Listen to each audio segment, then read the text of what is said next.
오늘 우리가 읽은 말씀은 우리가 너무나도 잘 아는 소돔과 고모라의 그 멸망에 대한 말씀입니다. 이곳에 그 아브라함 조카 롯 그리고 가족들이 함께 살고 있는데 극적으로 이제 구원 받게 되었죠. 그런데 이 오늘의 그 소알 땅에서 일어났었던 그 소돔과 고모라 땅에 있었던 그 일을 함께 나누기 전에 잠깐 그 배경부터 좀 살펴보기를 원합니다. 배경을 살펴야 지금 이 오늘의 말씀의 그 중심 가운데 좀 들어갈 수가 있을 것 같습니다.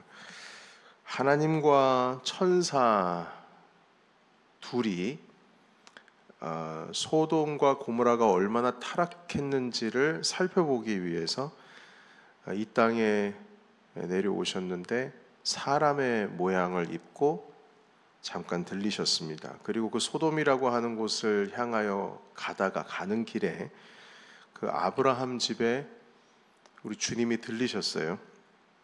아브라함은 하나님과 천사가 지나가는 것을 보고 나그네인 줄 알고 극진히 대접을 합니다. 그리고 식사를 나누는데 뭐 정말 극진히 어느 정도 극진이냐면은 뭐 그 세 분을 위해서 송아지 한 마리를 잡을 정도니까요. 극진히 대접을 하는데 식사를 나누던 중에 그 우리 주님이 이분이 하나님의 사자라고 하는 것을 아브라함이 이제 눈치를 채게 되는 거죠. 왜냐하면 대화하는 내용이 하나님께서 자기에게 주셨던 그 메시지에 대한 대화를 나누게 되니까요. 그때의 아브라함과 사라 사이에 아기가 없었습니다.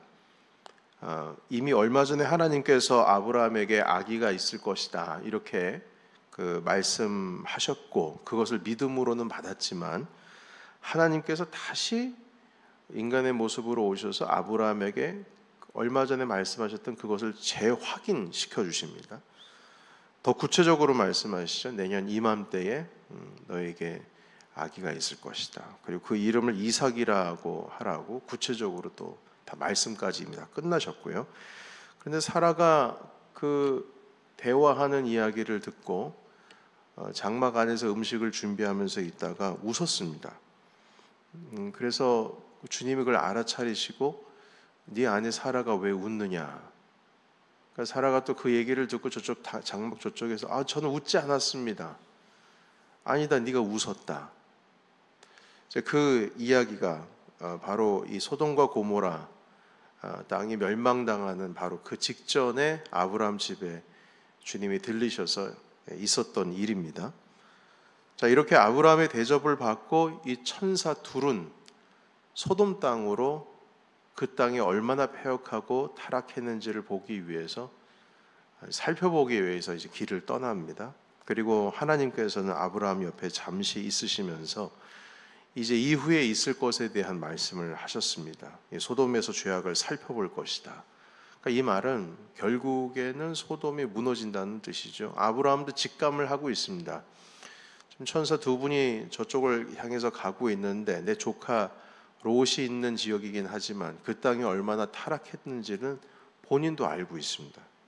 그래서 하나님께 중보의 간청, 그러니까 중보기도죠.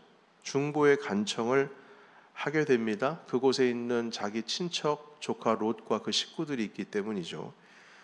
아브라함이 하나님께 여쭙습니다. 의인 50명이 그 땅에 만약에 남아 있다면 그들도 함께 멸망을 당하게 될 것인데 하나님 이건 좀 부당하지 않습니까? 의인 50명만 있으면 좀 살려주십시오. 자, 그러자 하나님께서는 50명만 있으면 그 땅 멸하지 않겠다 이렇게 말씀하시고요. 아브라함은 그런데 그것도 좀 껄끄러운 거예요. 그러면 5명만 조금 감해서 45명만 좀 있더라도 주님 살려주시면 어떻겠습니까? 주님께서 그렇게 하시겠다고 하셨어요. 근데 좀 생각해 보니까 아브라함 마음에 이것도 좀 많지 않은가? 그래서 40명이라도 있으면은 의인이 40명이라도 있으면 좀 용서해 달라고. 주님께서 40명만 있으면 내가 그 땅을 멸하지 않겠다. 이렇게 5명씩 뭐 이렇게 쭉쭉쭉쭉 내려가다가 결국에는 아브라함이 10명 정도면 어떻습니까? 주님, 이게 마지막입니다. 이 간청이 마지막입니다. 10명만 혹시 남아있더라도 그 땅을 좀 살려주실 수 있으십니까? 주님께서 그래 아브라함아, 10명만 있으면 내가 그 땅을 멸하지 않을 것이다, 이렇게 말씀하시고 주님도 아브라함을 이제 떠나셨습니다. 그리고 나서 이제 소돔과 고모라 땅으로 장면이 바뀝니다. 이 두 천사가 소돔에 이릅니다. 그래서 그 땅에 그 성에, 그 마을 안으로 들어가게 되는데, 들어가는데 그 소돔 성문 앞에 앉아 있었던 롯, 이 아브라함의 조카 롯이 이 두 분의 천사를 영접합니다. 그러니까 나그네라는 걸 아는 거죠. 그래서 자기 집에 와서 주무시라고, 그리고 대접을 좀 해드리겠다고. 그래서 이 천사들은 말합니다. 아니다, 뭐 그럴 필요 없다. 나는 그냥 길에서 자면 된다. 그러니까 롯도 이게 천사라는 개념보다는 그냥 나그네로 이해를 하고 대접을 하려고 했는데, 결국에는 이 두 천사가 이 롯의 간청에 거의 뭐 이기지를 못해서 그 가정을 방문을 하게 되죠. 그리고 정성스럽게 롯은 식탁을 베풀고 두 천사는 그 식탁의 나눔을 롯과 함께 나눕니다. 여러분, 이 아브라함과 롯의 공통점이 있죠. 나그네를 대접한다는 개념. 그때 당시에 이제 하나님께서 율법의 말씀을 주실 때도, 그때 당시는 아니고 이제 모세 때의 율법의 말씀을 주실 때도 율법의 고아와 과부와 객이라고 하면 나그네입니다. 이 나그네를 극진히 대접해야 된다. 주님께서 이렇게 말씀을 하셨는데, 그것을 이미 아브라함 때부터 그냥 지나가는 나그네를 그냥 나그네로 보지 않고 손님으로 받아들이고 극진히 대접을 했습니다. 자, 그런데 이제 그날 밤이 됐습니다. 밤이 한참 깊었는데 갑자기 그 간밤에 잠에 들려고 이제 좀 밤늦게까지 대화를 나누시다가 잠자리 들어가려고 하는 가운데에 소돔성 사람들이 그 집을 애웠었습니다. 이방인 나그네 2명이 그 집에 들어간 것을 알고 온 것이에요. 성경에 보시게 되면은 노소를 불문하고, 그러니까 나이가 많은 사람이든 적은 사람이든지 일단 다 몰려든 겁니다. 그리고 그 2명의 나그네를 내놔라. 그리고 하는 말이 우리가 그들과 상관하겠다라고 하면서 겁박까지 합니다. 여기서 이 상관이라고 하는 말은 성적으로 겁탈을 하겠다는 뜻이에요. 남자들이 몰려와가지고 천사 둘을 달라고 하는데, 여기 이 소돔과 고모라가 한마디로 동성애로 가득한 또한 곳이라고 하는 것을 이걸 통해서 좀 알 수가 있겠고요. 롯은 결코 그렇게 하지 못하겠다고 하면서 일단 문 밖으로 나서 그 문 앞에서 보호하는 겁니다. 우리 집에 아무도 못 들어간다. 그러면서 이 두 천사를 자기 집에 모셔다 놓고, 그분은 여전히 이분이 천사인 줄 모르는 것이죠. 순간 밖에서 진을 치고 있었던 사람들이 눈이 어두워지게 됩니다. 그러니까 천사가 곧바로 롯을 다시 집 안으로 끌어들이고, 그리고 롯에게 말합니다. 오늘 동이 터오르기 전에 빨리 떠나야 된다. 여기를 하나님께서 멸하시기 위해서 우리를 보냈다. 그제서 이제 하나님의 사자라고 하는 것을 알게 되는 것이죠. 당장에 롯을 데리고 이제 밖으로 나가려고 이제 떠나야 된다고, 도망가야 된다고. 그러니까 사람들은 지금 앞이 어두워서 보이지를 못해. 갑자기 눈이 멀어버렸어요. 그래서 그 밖에서 난리가 난 겁니다. 갑자기 눈이 앞이 안 보이니까요. 그러니까 천사가 다 눈을 멀어버리게 된 것이죠. 멀어버리게 한 것이죠.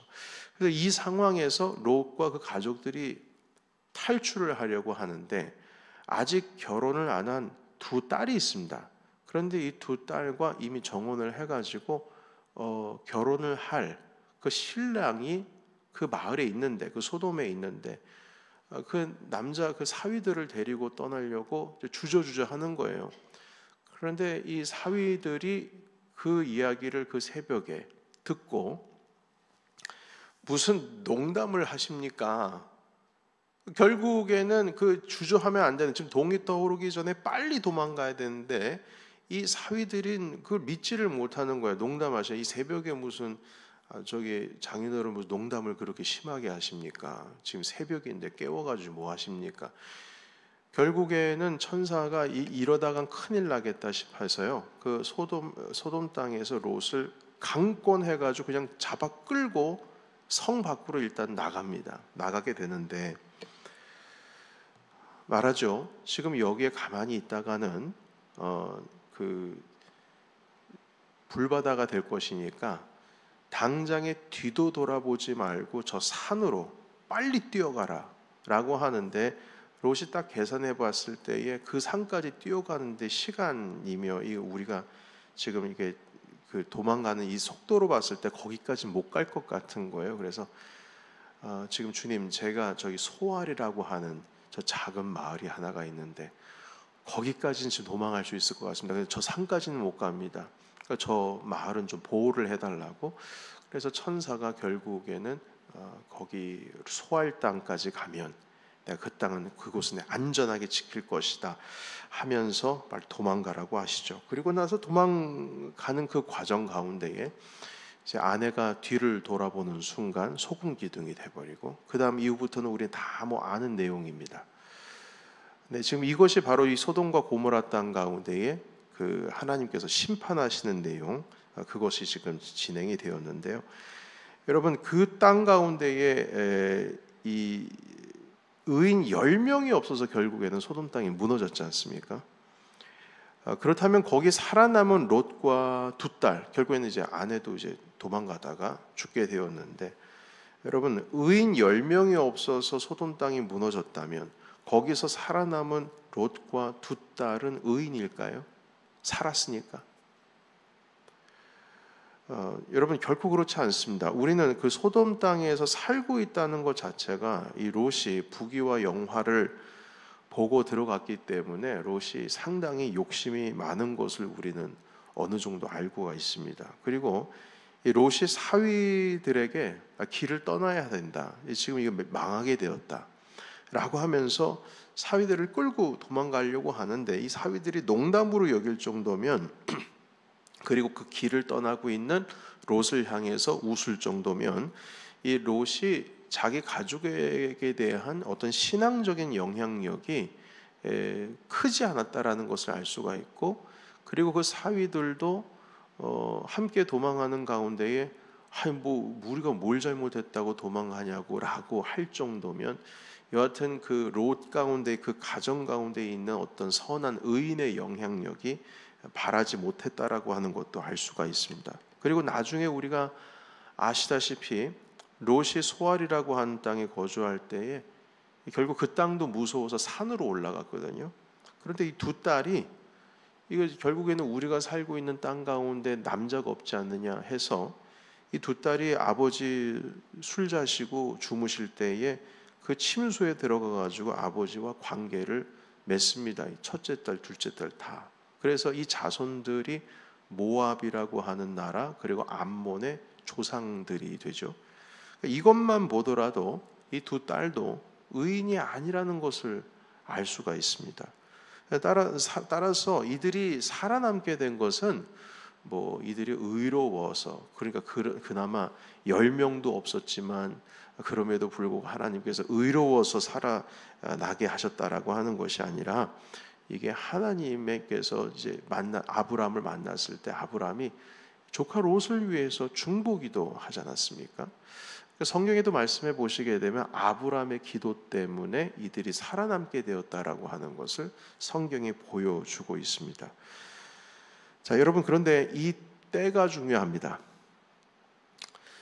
이 롯과 두 딸이 소알이라고 하는 그 마을에 들어갈 때에 비로소 그때 동이 터올랐다, 이렇게 떠오르게 되었다 라고 성경은 기록을 하고 있습니다. 그래서 이 새벽이라고 하는 것은 결국에는 이 두 가지가 공존하는 때죠. 한쪽은 심판하는 때고 또 한쪽은 구원을 얻는 때입니다. 소돔과 고모라는 심판을 받게 되지만 이 롯과 그리고 두 딸은 구원을 얻는 때로 이제 바뀌게 되는 것이죠. 이 놀라운 일을 우리 주님께서는 새벽에 이루셨습니다. 소돔과 고모라 사람들에게는 이 새벽이 심판의 때지만 하나님의 은혜를 얻은 롯에게는 이 새벽이 구원의 시간이었습니다. 여러분, 그래서 이 성경의 말씀을 찬찬히 살펴보면은 이 새벽에 일어난 일을 다시 짚어보면 멸망당하는 자와 구원을 얻는 자 이 둘 사이에서 어떤 차이를 발견하게 되는데, 그 차이는 무엇이냐면, 공통적인 차이는 무엇이냐면 이 천사를 대하는 태도입니다. 그러니까 하나님의 메시지를 들고 온 사람들에 대한 태도이죠. 롯과 천사들은 그 새벽에 대화를 서로 나누고 만남을 가지고 있었고, 소돔성의 다른 사람들은 그렇지 못했습니다. 밤새 그 천사들을 욕보이기 위해서 희롱하고자 몰려 들어와서 떼를 쓰게 된 것이죠. 이 천사들은 하나님의 메시지로 온 사자들이었기 때문에 하나님이라고 할 수 있습니다. 주님의 사정, 주님을 의미합니다. 그 메시지를 가지고 온 사람들과 교통을 하고 있었어요. 그 새벽의 말입니다. 천사들의 말에 순종을 하고 있었고, 천사들이 곧 여기는 멸망한다고 일러주었을 때 롯은 그 이야기를, 그 말씀을 믿었습니다. 그러니까 하나님과 교통하고 있는 사람들이라는 것이죠. 새벽까지 천사들과 함께 있었던 것입니다. 여러분, 이것이 롯의 식구들과 그 소돔 땅에 있는 다른 백성들과의 차이였습니다. 그 차이 때문에 어떤 자들은 심판을 얻고 어떤 자들은 구원을 얻습니다. 그 사위는 물론 그 자리 가운데 있어서 롯의 가족들을 희롱한 자들은 아니었지만, 그럼에도 불구하고 천사들이 하는 말에 믿지를 못하는 겁니다. 아니, 장인어른, 이게 말이 됩니까? 이분들이 천사라고요? 말이 안 되지 않습니까? 우리가 뭘 잘못했다고 하루아침에 여기가 멸망당합니까? 참 농담도 지나치십니다. 그러니까 교제가 안 되는 거예요. 하나님의 사자가 말씀하신 데에 귀를 기울이지 못하는 거예요. 누구 눈에는 그들이 하나님의 사자로 보이는데 누구의 눈에는 그들이 하나님의 사자로 보이지는 않습니다.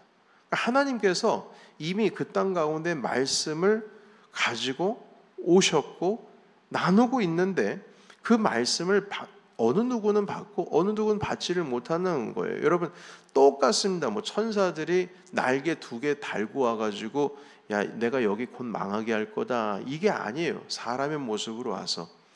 근데 그 모습을 발견하는 것은 롯과 그 식구들 외에는 없다라고 하는 것이죠. 여러분, 어떤 누구에게는 구원을 얻는 타이밍이지만 어느 누구에게는 그것은 심판을 얻는 타이밍이 된 것입니다. 여러분, 롯은 지금 시련을 겪고 있습니다. 우리 모두도 시련을 겪고 있죠. 그러나 하나님과의 교통, 적어도 주님의 메시지를 가지고 온 천사, 그 주님이죠. 하나님의 천사, 하나님의 메시지를 가지고 온 그 사자들은 주님으로 대치를 할 수가 있습니다. 그 하나님과의 교통이, 그 말씀과의 교통이 살아 있었기 때문에 지금 당하고 있는 이 시련이라고 하는 이 순간이 오히려 은혜로 바뀌는 순간이 됩니다. 그 교통을 하는 순간, 교제를 하는 순간, 본인은 살아남는 순간이 되고 그 소돔과 고모라는 심판의 날로 들어가게 되면서 결국에는 그 시련 속에서 본인이 은혜를 얻는 순간이 된다라고 하는 것이죠. 그 환난 속에서 혼자 은혜를 붙든 순간이 된 것입니다. 여러분, 그래서 어떤 시련과 어떤 도전적인 환경이 우리 가운데 있을 때에 그 도전이 얼마나 크냐, 얼마나 작으냐, 내가 이길 수 있느냐 없느냐, 이런 것이 우리의 인생 가운데서 중요한 주제가 아니라 정말 중요한 것은 무엇이냐면 그 참으로 어렵고 힘든 시간에 내가 지금 하나님과 교제를 하고 있느냐 아니면 교제를 하고 있지 않느냐, 이제 그게 핵심인 것입니다. 여러분, 우리가 그 다윗의 시편을 다 잘 알지 않습니까? 다윗의 시편을 보게 되면은 특별히 핵심 가운데 있는 우리가 너무나 잘 아는 시편 23편의 말씀이 있습니다. 그런데 이건 몇 번 여러분들과 함께 말씀을 나눴지만, 여호와는 나의 목자시니 내가 부족함이 없으리로다. 그가 나를 푸른 풀밭에 누이시며 나를 쉴 만한 물가로 인도하신도다 라고 하면서 그 찬양하는 그 순간이 정말 쉴 만한 물가인가? 하나님께서 정말 다윗을 쉴 만한 물가로 인도하시는 걸까? 그렇지 않습니다. 여러분, 시편 23편을 지은 배경은요, 도망자로 도망 다닐 때 쓴 시편이거든요. 사망의 음침한 골짜기를 다닐지라도 내가 두려워하지 않을 것은 주께서 나와 함께 하심이라. 그 지팡이와 막대기가 나를 안위하시나이다. 그리고 그 뒤가 뭡니까? 내 원수의 목전에서 내게 상을 차려주시고 내 머리에 기름을 부어주시 내 잔이 넘치나이다. 그러니까 여호와는 나의 목자시니 내게 부족함이 없다라고 말씀하시면서 그 이후의 내용에 보면 사망의 음침한 골짜기도 나오고 원수에 대한 내용도 나오고 별의별 내용이 다 나옵니다. 그러니까 그 시편을 쓸 때 그 자체가, 그 상황이 이 그냥 정말 푸른 초장에서 물가에서 뛰어놀고 있는 어린 양의 모습이 아니라 정말 힘들고 어려운 순간인 것이죠. 그런데 그 순간에 다윗이 고백을 하는 겁니다. 내 여호와는 나의 목자시니 내가 부족함이 없다. 그러니까 주변은 다 사망의 골짜기인데 우리 주님께서 나를 인도하시니까 나는 지금 푸른 풀밭에 있는 것과 같다. 그 믿음으로 주님께 고백드리는 것이거든요. 실질적으로 시편을 지은 이 다윗의 시편, 그 시편을 분석을 다 해보면 평온할 때 쓴 시편이 없습니다. 100%다 고난과 어려움 가운데 있을 때 쓰여진 시편들이에요. 근데 그 시편 가운데 있어서 다윗이 어떻게 합니까? 그 어려울 때 하나님과의 깊은 교제 속에서, 그 교통 속에서 찬송과 기도문을 만들고, 그리고 기도문 속에서도 자신의 괴로워하고 있는 모습을 봅니다. 그럼에도 불구하고 마지막 시편의 마지막 부분에 가서는 하나님의 이름을 찬양하고 나를 구원하실 주님을 찬송하는 모습이 매 시편마다, 어렵다고 죽겠다고 난리치는 그 시편에서도 마지막은 하나님과 함께하면서 주님을 찬양하며 영광 올려드리면서 감사로 마무리하고 있는 것을 보게 됩니다. 여러분, 다윗도 그 어려움이라고 하는 것을 주님과의 교제로 이겨냈습니다. 그런데 이 롯은 바로 그 새벽에, 그 아침에 주님 앞에 함께 천사들의 말씀을 듣고 그 말씀에 순종함으로 말미암아서 그 새벽이 심판의 새벽이 아니라 구원의 새벽이 됐다는 것입니다. 여러분, 롯은 의인이 아니었습니다. 그 딸들도 의인은 아니었어요. 이미 마음 가운데에 욕망 덩어리여서 그 롯과 그 가족들은 소돔과 고모라 땅을 택했습니다. 그래서 아브람과 헤어져서 그 땅으로 가게 된 거예요. 그러나 그 의인들이 아니었던 자들이지만 하나님의 말씀과 함께 주님과 교제함으로 인해서 교통했다라고 하는 그거 하나만으로도 이들은 구원을 얻게 되었습니다. 여러분, 롯은 안일한 삶을 살았던 사람들입니다. 육적인 것을 너무 사랑해서 소돔과 고모라 땅에 온 사람이죠. 그럼에도 불구하고 하나님과의 교통했다라고 하는 그것 하나만으로 롯은 구원을 얻게 되었습니다. 여러분, 롯도 이러한데 이 새벽에 하나님과의 교제 시간을 갖는 우리는 어떠겠습니까? 이 새벽에 기도 제단을 쌓는 자들에게 하나님께서 놀라운 더 크신 구원의 역사를 우리에게 보여주실 줄 저는 믿습니다. 우리의 안일함과 우리의 태만함과 우리 안에 나도 모르는 사이에 들어오는 수많은 정욕의 죄악들이 있다 할지라도, 내 욕망으로 인해서 내가 감당할 수 없는 큰 죄들이 우리 가운데 있다 할지라도, 이 새벽에, 날마다, 이 아침에 하나님의 말씀과 교제하는 자들에게는 주님의 은혜가 떠나지 않을 줄로 믿습니다. 심지어는 그러한 어려운 때가 온다 할지라도 주님께서는 교통하는 자들에게 피할 길을 주실 것을 또한 믿습니다. 이 새벽을 깨우는 자들에게는 주님께서 외면하지를 않으십니다. 절대 외면하지 않습니다.